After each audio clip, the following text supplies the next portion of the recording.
What's up, guys? It's TRT77 here, and today I have my draft analysis season 5 of the TBA.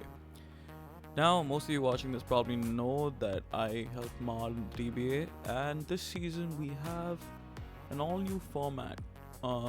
This was trying to keep things fresh because I think for most of us, we've been in draft leagues for a while now, and this season there's going to be quite a few new rules in this, and I will link the doc that we are using in the description down below. Now, first I'm just going to go over a few rules that we used in this draft. First off, it's a 10-man draft and not 11-man draft, and we do not have a mega slot. Megas are in the tiers themselves. So for example, a mega like Mega Aerodactyl would be in tier 1 and would count as a tier 1 pick should you pick it. This draft is basically going off a boom or bust system, so you get to choose either to keep the regular tier system where you take a tier 1, a tier 2, 2 tier 3s, a tier 4 and a tier 5 along with 400 points for free picks, or you go the other route with taking an S tier Pokemon. And the S tier Pokemon are basically Ubers. Basically, they are Ubers, but they're not particularly extremely broken, except for probably like a few of them are extremely broken, but we debated and found what were the most manageable in most instances. But should you take an S tier Pokemon, the S tier Pokemon, you lose one of your tier 2s and one of your tier 3s, as well as 100 points from your 3 points. And basically I have it on your screen here. The final team would be an S tier, a tier 3, 2 tier 4s, 2 tier 5s, and 300 free points for 4 picks. So, and normal teams basically have the previous format I stated without a mega slot. Now we got pick 11 out of 16, and just for context, this is a 9-week season in the TBA. And pick 11 out of 16, I wasn't optimistic about getting any of the good S tiers at first. I had consigned myself that I had to probably go for a great tier 3, because considering that the competition for the higher tiers were not going to be great, I assumed, okay, I'm not going to get a great S tier, I might as well go for Slowking. Slowking was going to be my first pick. And then Slowking went pick 3, and I was kind of bamboozled at that moment. And I think the draft order I don't know what even happened. Things just started to drop, and with pick 11, my eyes lit up when I saw this Pokemon, and our first pick in this draft was Mega LATIAS. Mega LATIAS is one of my favorite Pokemon ever. It is so ridiculously broken in draft. It is not as broken on ladder, where you can often find yourself with 4 move slot syndrome with Mega LATIAS building on a ladder team, and that's why it was in OU in Gen 7 when Megas were available. But Mega LATIAS is easily one of the most broken Megas, and in addition to all the new moves the Latias got this gen, Mega LATIAS gets Dragon Dance, gets Agility, gets Aura Sphere, gets Mystical Fire. It doesn't even feel the loss of Hidden Power because it has coverage for almost every type. It's got electric moves, it's got ice moves, it's got water moves, it's got Draco's dropping off a base 140 special attack. It's immensely bulky with 120 defense and 150 speed def. And the base 110 speed tier to start and a dragon type to start is always great in any draft. And the fact that it's able to run mixed as well, because it does have a great physical move pool, and it does get Earthquake this gen, which earlier I'm pretty sure was only a Latios thing. I might be wrong, but my reasoning to not going Latios is because since I was going S tier with Mega LATIAS, I wanted an S tier with a little bit more bulk, and hence that's the reason I chose not to go Latios and I chose to go LATIAS instead. And now going to my second pick, I was considering just going tier 3. I thought the best use of this format would be to take 2 tier 3s, which should be 200 of the free points, and a tier 3 on my mandatory tier 3 slot. So getting 3 tier 3s overall to support the S tier. you could say, you know, I would also need additional offense, but I feel like offense is available at lower tiers, whereas the ample support you need to specifically get the best out of your S tier isn't available there always. And initially I thought I wanted a fairy over a steel type at first, because the first thing I noticed was I just needed a Pokemon that countered, there was a good immunity to other dragons, and fairies usually go fast in these kind of drafts. And I realized I wanted a fairy that could take player ups well, because I'm not often gonna run Fizdef or Mega LATIAS, and I wanted a fairy that resists fairies. So the only fairy that resists fairies, which is not Klefki or Magearna, is WEEZING-G. Now, WEEZING-G isn't going to be my check to Moonblast very often, because it's got only a 70 SPDF stat, which is respectable when you run it with a max SPDF set with HP, but that's probably not what this Pokemon's here to do.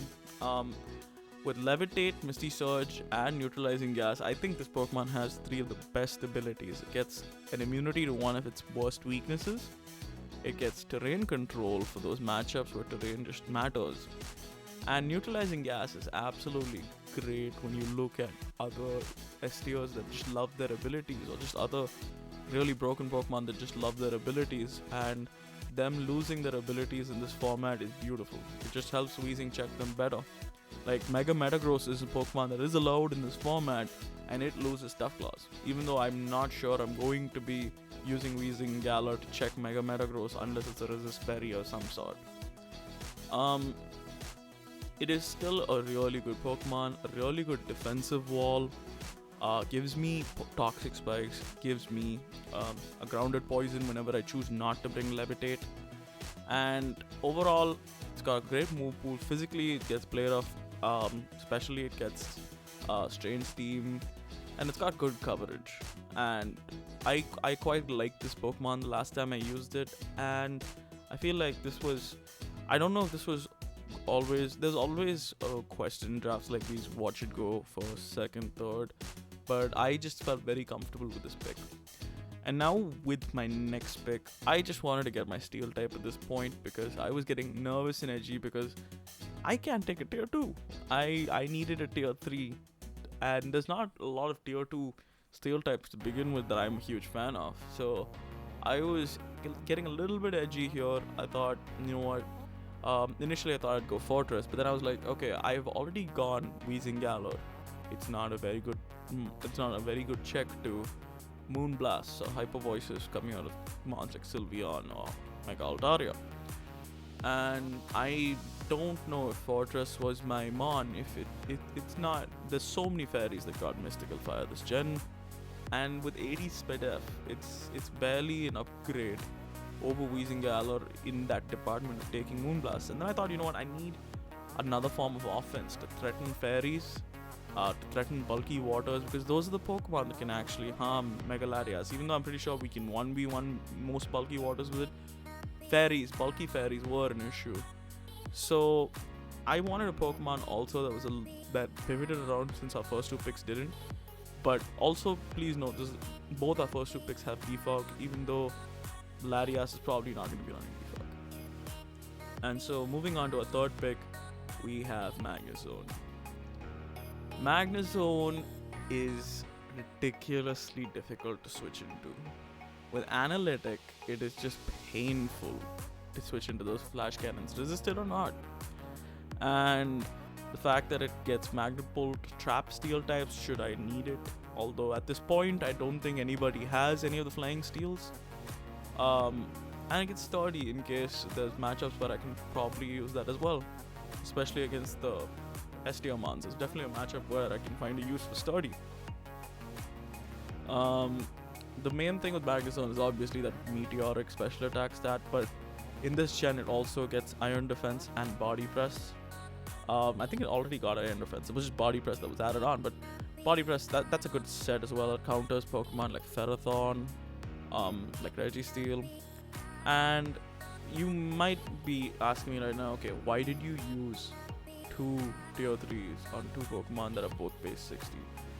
I just feel like I could patch up my speed tiers after this. I'm more concerned at this point about finding the right synergies and the cores, and I've started off the draft quite well with a really good Dragon Fairy Steel, and I think this is a pretty good Dragon Fairy Steel core, and that's why when I'm moving on to my next picks, they'll start making more sense towards speed tiers.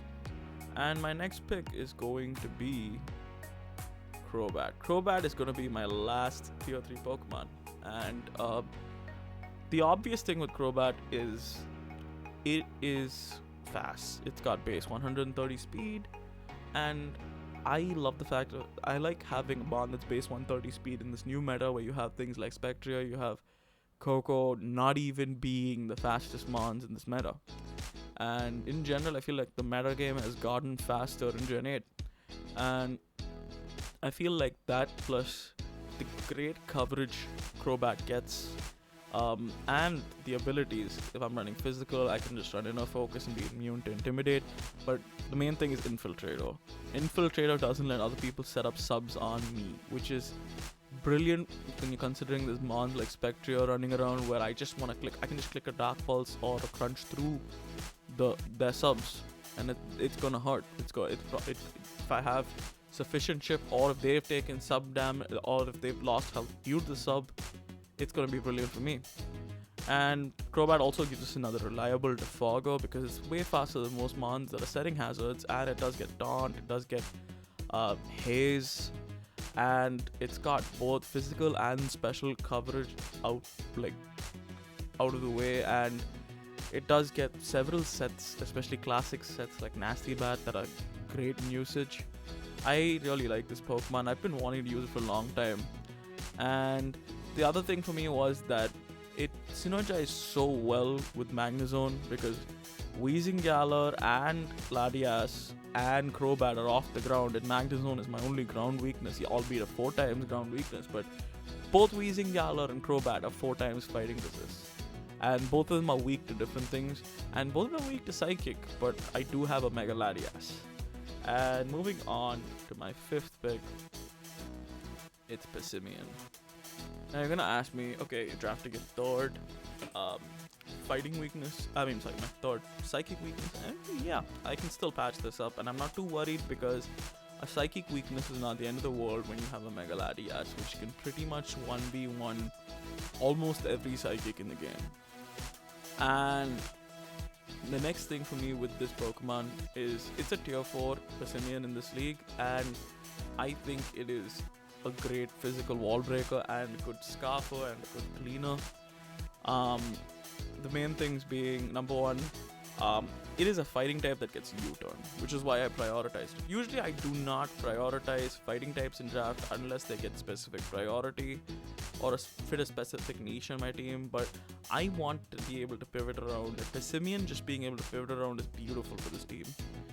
We now have Passimian, MAGNEZONE, and Crobat able to pivot around, and that gives us a lot on this team. And Passimian actually has great coverage while also hitting like an absolute truck, and people often forget about it, and then it comes in the end game. And especially with Weezing having Toxic Spikes, I can force a Defog and get a Defiant boost. This Pokemon really goes in.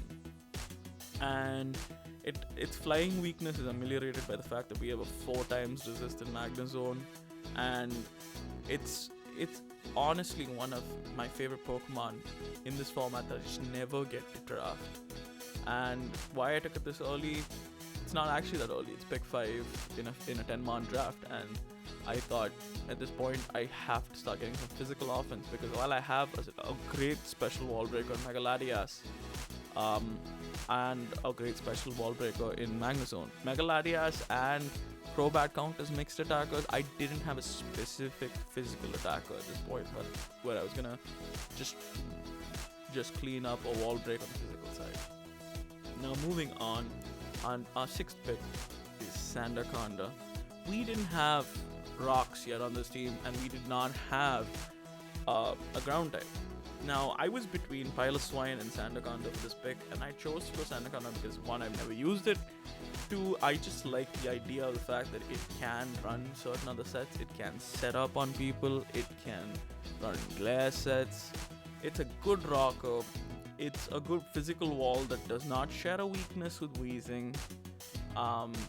It is quite it's quite a paradox when it comes to the fact that I like Pokemon that usually can check both sides of the aisle, but then I go for Sandaconda with 70 SPDF and Weezing with 70 SPDF. But I ran a bunch of calcs that were relevant for this Pokemon, and I just found how well it went along with the rest of my team. And Sandspit could be interesting if I choose to make changes later on or get a Sand Core at some point. But I truly just, or if I'm playing other weathers and I just wanted to change the weather, it's a very useful Pokemon, and Shed Skin is a great ability, albeit I have to get lucky for it, but still, it's a great ability. And that's about as much as I have to say about Sandaconda. I'm excited to use this Pokemon. It's also got pretty good coverage relative to being a Gen 8 Pokemon. And moving on, my next pick is Sneasel. Sneasel was also in Tier 4, and it's my third Tier 4 pick. And Sneasel, at this point for me, I wanted something to bridge the speed tier gap between LATIAS and CROBAT, because I just bridged. I went from 260s to 71 with Sandaconda to 80 with Passimian, and I just had that gap between 110 and 130 that I wanted to fill in. And at this time, Amp Bomb had gone, and I was not very keen on Chinchino for this team. So I went with Sneasel because, first off, we don't have a whole lot of priority on this team at this point. Sneasel gives us Ice Shard, which is brilliant in this format. It's absolutely brilliant. And even though Sneasel doesn't hit as hard as Weavile, Triple Axle is huge for this Pokemon. And being able to outspeed things, just run Choice Band, and being able to run Triple Axle and Ice Shard, it's a good wall breaker, it's a good revenge killer, it's a good cleaner, it's a good knockoff Pokemon. It's not got any defensive utility. I'm not kidding myself in bringing Eviolite on this thing ever, in this, probably not in this lifetime. But there's several sets I can run, and you know, Inner Focus is actually useful this gen because it's immune to Intimidate.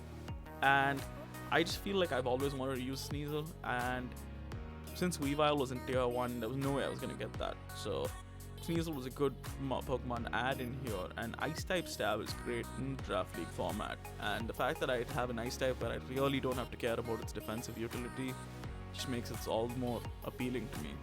And moving on, our last three picks now, and they're all going to be Tier 5. Spoiler alert, but I mean, that is the format. Now, the first thing I needed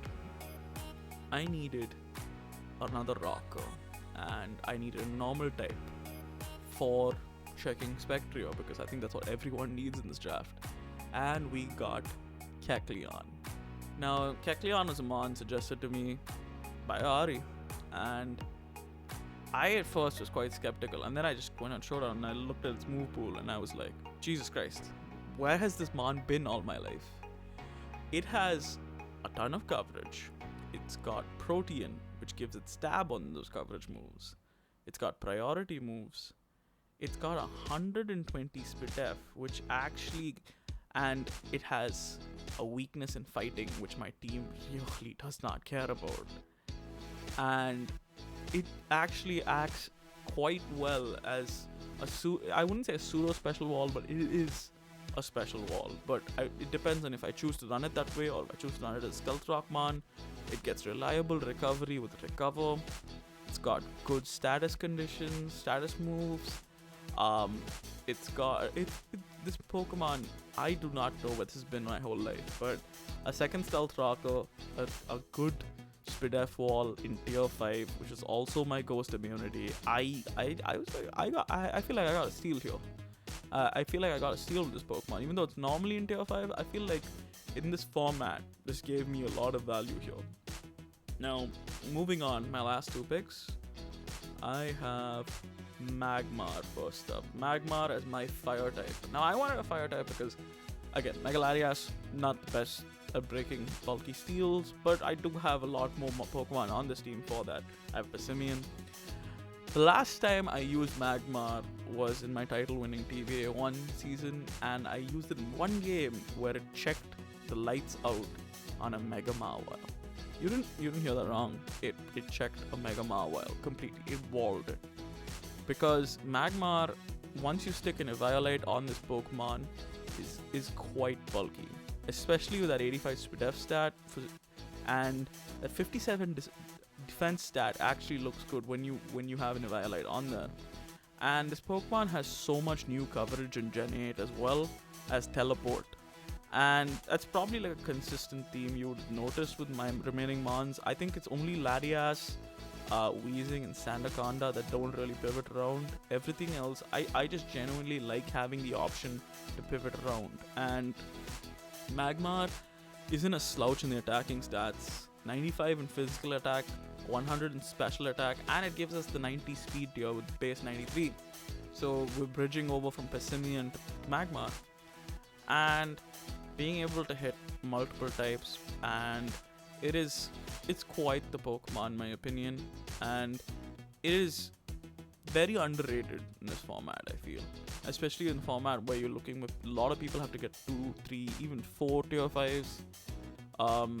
It's very underrated, and having a flame body Pokemon so that I can cheese people instead of them cheesing me, I can't tell you. If I get a flame body this season, long last, and that on my opponent, I'm just gonna laugh. I'm not gonna apologize.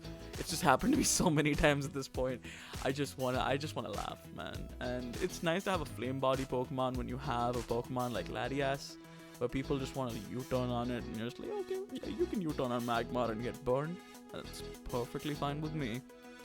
And it's got good coverage, and it's got the other thing that's important here, it's got clear smog. And I like the idea of being able to phase in this format, because you have Pokemon that can snowball so fast. So many mons my team have anti-setup phasing, and I feel like that is one of the single most important things in this format. And that is what Magmar is for me as well. It does have the ability to be that in a game which takes pressure off my other mons. And now moving on, we have my last Pokemon in here. It is Basculin. Now again, this was gonna be a tier 5 water type irrespective, and I just thought I'd get something to bridge the speed tier gap between Magmar at 93 and Mega Latias at 110. Now, we do get both Basculins with this pick, and so there's a fourth ability in there that is Rock Head. So we do get those banded head smashes with no recoil. Although I think the other abilities are also great. The fact that I have 2 Pokemon that ignore other Pokemon's abilities, I quite like, with Mold Breaker on this and Neutralizing Gas on Weezing. Reckless head smashes could be nice in some matchups as well. I like the fact that this gives me another priority mon with adaptability boosted priority Aqua Jets. It gets flip turn, which means it can pivot around, and it is baby Barraskewda basically. Even though it doesn't get close combat, I just like the idea of this Pokemon, and I want to actually see it put in work this season. There's definitely people who are skeptical about it, but I feel like this could be a good Pokemon for us. And considering the other water types available in tier 5, I was just not keen on going Floatzel because I didn't need another base 115. And Floatzel not getting flipped on because it's not in the game yet is kinda sad. And I just thought, okay, if I'm going for lower tier water type, I might as well go for a water type that can actually pivot around, because there's no point in me dancing around with this. And I feel like just in general, between this and SNEASEL, we just have the option for instant offense and good priority, and that just takes pressure off the rest of my mons. And I feel like the other thing I noticed when I was building this team was I didn't expect to actually care about my tier 5s at some point, because I'm not gonna lie, I regretted at some point during the draft drafting Mega Latias, and I was kind of scared, and I thought I was gonna change this whole team over. But then by the end of the draft, I actually quite like this team, and I'm sure some of you don't, and I'm sure there is definitely people who got things to say to me, and I appreciate any constructive criticism over this. And I just feel like this is the team I'm going to be using to start the season out. Maybe we'll need changes in between, maybe we won't, but I feel like this is my team right now, and I feel like this is what I gotta use to beat out other matchups, especially teams. There's a lot of scary teams in the league right now. There's teams that didn't go for STOs that can be quite terrifying here, but I'm not too concerned. I feel like at this stage, I have done my bit to draft the best possible team with an STO as I possibly could, and I feel like at this stage that's the best I could do, and I quite enjoy this team. And on the resistance chart, the fact that we have for every type that we have three weaknesses to, we have 5 resists to, and the fact that a lot of these Pokemon synergize quite well. Now, fair enough to say I have only used give or take, I've used WEEZING-G, I've used LATIAS, I've used PASSIMIAN, MAGNEZONE, and MAGMAR before, which gives us 5 new mons we've never tried in SNEASEL, BASCULIN, KECLEON, SANDACONDA, or CROBAT. But I quite enjoyed the idea of using these Pokemon this time around, and I feel like, especially in this meta, with this new format that we've created, it could be quite fun. Thanks for watching, guys, and I will catch you on the next one. And I apologize for being late with my week 3 BDL game. It will be going up soon, as we'll be playing our week 4 game pretty soon along with week 5, so there will be a small flurry in uploads, or at least a slight uptick in the pace of uploads coming up. Thanks for watching, guys, and I'll catch you on the next one.